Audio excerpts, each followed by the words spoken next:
ಕೊಂಡ ಹೆಸರಿನಲ್ಲಿ ಏನ್ ಮಾಡ್ತಾ ಇದ್ದಾರೆ, ಹಿಂದುಳಿದ ವರ್ಗದಲ್ಲಿ ಬರ್ತಕ್ಕಂಥ ಜನಾಂಗದವರು ಅದರ ಲಾಭವನ್ನು ಪಡಿತಾ ಇದ್ದಾರೆ. ಅದಕ್ಕಾಗಿ ಮಾನ್ಯ ನಮ್ಮೆಲ್ಲ ವಾಲ್ಮೀಕಿ ನಾಯಕ ಬಂಧುಗಳೆಲ್ಲ ಎಚ್ಚೆತ್ತುಕೊಳ್ಬೇಕು. ಈ ಕಾನೂನಾತ್ಮಕವಾಗಿರ್ತಕ್ಕಂಥ ಹೋರಾಟವನ್ನು ಮಾಡಬೇಕು. ನಮ್ಮ ರಾಜ್ಯದಲ್ಲಿ, ಕರ್ನಾಟಕ ರಾಜ್ಯದಲ್ಲಿ ವಾಲ್ಮೀಕಿ ನಾಯಕ ಜನಾಂಗವನ್ನು ಐಜೆಕ್ಟ್ ಮಾಡ್ತಾ ಇದ್ದಾರೆ. ಯಾಕೆಂದ್ರೆ ಇವತ್ತು ನಾವು ನೋಡ್ತಾ ಇದ್ದೀವಿ ಪ್ರತಿಯೊಂದು ರಂಗದಲ್ಲಿ. ನಿನ್ನೆ ದಿವಸ ಇಂಡಿ ತಾಲೂಕಿನಲ್ಲಿ ನಮ್ಮ ಸಮಾಜದವರಿಗೆ ಹತ್ಯೆ ಆಯಿತು. ಮೊನ್ನೆ ಕೊಪ್ಪಳದಲ್ಲಿ ನಮ್ಮ ವಾಲ್ಮೀಕಿ ಜನಾಂಗದ ಕೌಶಿದ್ದಪ್ಪನನ್ನು ಮರ್ಡರ್ ಮಾಡಿದ್ರು. ಅದೇ ರೀತಿಯಾಗಿ ನೋಡಿದಾಗ ನಮ್ಮ ನಾಗೇಂದ್ರನ್ ಅವರನ್ನು ಬಲಿ ಕೊಟ್ಟರೆ ಸಮಾಜ ಒಬ್ಬ ಮುಖಂಡನಾಗಿ ಬೆಳೆದಿರ್ತಕ್ಕಂಥ ಪ್ರಭಾವಿ ಸಚಿವರನ್ನ ಇವತ್ತು ಮೂಲೆಗುಂಪು ಕೆಲಸವನ್ನು ಮಾಡ್ತಾ ಇದ್ದಾರೆ. ಒಂದು ಕಡೆ ಬಂದಾಗ ಇವತ್ತಿನ ದಿವಸ ನಮ್ಮ ಇನ್ನೊಬ್ಬರು ಪ್ರಭಾವಿ ನಮ್ಮ ಸಮಾಜದ ನಾಯಕರಾಗಿರುವಂತಹ KN ರಾಜಣ್ಣ ಅವರನ್ನು ಕೂಡ ಸಂಪುಟದಿಂದ ವಜಾ ಮಾಡಿದ್ರು. ಇದರ ಅರ್ಥ ಏನು? ನಾವು ಬಿಜೆಪಿಯಲ್ಲಿ ಸರ್ಕಾರದಲ್ಲಿ ಕೂಡ ತುಳಿತಕ್ಕೊಳಗಾಗಿದ್ದೀವಿ ಮತ್ತು ಕಾಂಗ್ರೆಸ್ ಸರ್ಕಾರದಲ್ಲಿ ತುಳಿತಕ್ಕೊಳಗಾಗಿದ್ದೀವಿ. ನಮಗೆ ನ್ಯಾಯ ಯಾವಾಗ ಸಿಗಬೇಕು? ಯಾಕೆ ಈ ರೀತಿಯಾಗಿ ಮಾಡ್ತಾ ಇದ್ದಾರೆ? ನಮ್ಮ ಸಮಾಜದಲ್ಲಿ ಆಯ್ಕೆಯಾಗಿ ಬಂದಿರತಕ್ಕಂಥ ಮೀಸಲಾತಿಯಲ್ಲಿ ಆಯ್ಕೆಯಾಗಿ ಬಂದಿರತಕ್ಕಂಥ ಒಬ್ಬ ಸಚಿವರು ಕೂಡ ಇವತ್ತ ನಕಲಿ ಜಾತಿ ಪ್ರಮಾಣ ಪತ್ರ ವಿರುದ್ಧ ಮಾತಾಡ್ತಕ್ಕಂಥ ಶಕ್ತಿ ಇಲ್ಲ. ಯಾಕಿಲ್ಲ? ಅದನ್ನು ನಾವು ಪ್ರತಿಯೊಬ್ಬರು ಪ್ರಶ್ನೆ ಮಾಡಬೇಕಾಗಿದೆ.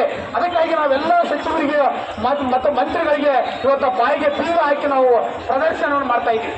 ಅದಕ್ಕಾಗಿ ನಮ್ಮ ವಾಲ್ಮೀಕಿ ನಾಯಕ ಬಂಧುಗಳೇ, ಇವತ್ತು ನಮ್ಮ ಕರ್ನಾಟಕ ರಾಜ್ಯದಲ್ಲಿ ವಾಲ್ಮೀಕಿ ಜನಾಂಗವನ್ನು ಐಜೆಕ್ಟ್ ಮಾಡ್ತಕ್ಕಂಥ ತುಳಿತಕ್ಕಂಥ ಕೆಲಸ ವ್ಯವಸ್ಥಿತವಾಗಿ ನಡೀತಾ ಇದೆ. ಅದನ್ನು ನಾವು ಪ್ರತಿಯೊಬ್ಬರು ಅರ್ಥ ಮಾಡಿಕೊಳ್ಬೇಕು. ನಾವು ಶೂರರು ಧೀರರು ಎಲ್ಲ ಬಿಡೋಣ. ಇವತ್ತ 2 ನಿಯೋಗ ಕೇಂದ್ರ ಸರ್ಕಾರಕ್ಕೆ ಹೋಗಿದೆ. ಒಂದು ಗೊಂಡ ಹೆಸರಿನಲ್ಲಿರ್ತಕ್ಕಂಥ ಗೊಂಡ ಜನಾಂಗ ಕುಡುಬರು ಎರಡೂ ಒಂದೇ.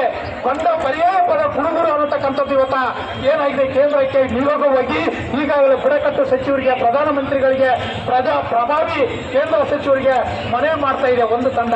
ಇನ್ನೊಂದು ತಂಡ ಈ ಒಂದು ತಳವಾರ ಹೆಸರಿನಲ್ಲಿ ಅಥವಾ ಟೋಕರ ಕೋಳಿ ಹೆಸರಿನಲ್ಲಿ ಕಪ್ಪಲಿಗರು, ಟೋಕರ್ ಕೋಳಿ ಮತ್ತು ತಳವಾರು ಒಂದೇ ಅನ್ನತಕ್ಕಂಥ ಪರ್ಯಾಯ ಪದಗಳಿದ್ದಾವೆ.